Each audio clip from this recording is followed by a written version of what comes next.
my name is Andon Froger, and today I'm going to show you how to access your FileMaker solution data using Unity and the FileMaker REST API. Why would you want to do this? One reason would be to develop an Android app that's able to interact with your FileMaker data. And Unity is great for this as it allows you to code once and build everywhere. You can build for mobile devices like Android, iOS, as well as for platforms such as Windows, Mac, and Ubuntu. Let's go ahead and get started.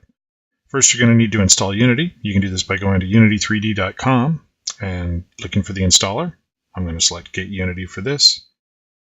And they have a free version.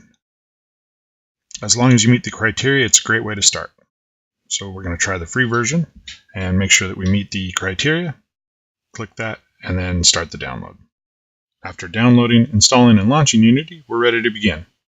We'll start by creating a new project. Project name.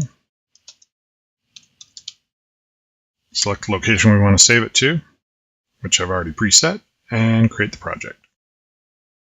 Great, now that our project's open, you can see we've got an untitled scene that hasn't been saved yet. We've got a main camera in our scene and a directional light. And our project folder has an assets folder with which we can start putting objects in. Before we get started, we're going to need something to make the text look a little bit better than the default text that Unity comes with. Fortunately, there's a great tool for that. We need to go to the Asset Store to do that. So to go to the Asset Store, we're going to go into Window, pull down, select Asset Store. Once in the Asset Store, the tool we're looking for is Text Mesh Pro. It's a much better text rendering add-on for Unity. Unity actually purchased it, so I'm sure it'll be included in the download in future versions. Currently, it's still separate. You can download it and import it into your scene, and it's free. So we're going to go ahead and import that.